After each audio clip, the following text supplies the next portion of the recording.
তো 4 নম্বর প্রশ্নটা আমরা একটু জানার চেষ্টা করি। Write a short composition about a job you like. ছোট্ট একটা রচনা লেখো একটি চাকরি সম্পর্কে যেটা তুমি পছন্দ করো।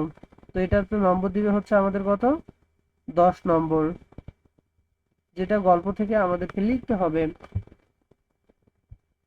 আমি একটি চাকুরি পছন্দ করি। My name is Rana. আমার নাম হচ্ছে রানা।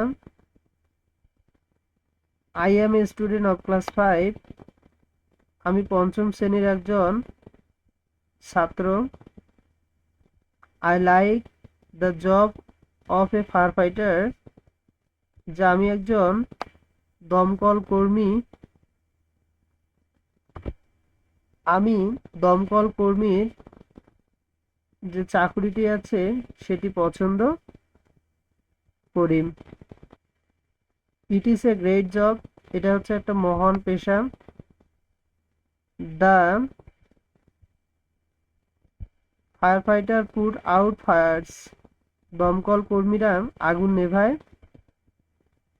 দে risk their one lives.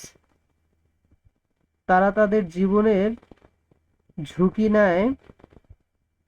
And save their peoples life. এবং অন্যান্য মানুষের জীবন রক্ষার জন্য তারা নিজের জীবনের ঝুঁকি নেয়। I want to B A. আমি একজন হতে চাই ফায়ার ফাইটার, দমকল কর্মী। I like this job very much. যে আমি এই চাকরিটিকে খুবই পছন্দ করি বা ভালোবাসি। ধন্যবাদ।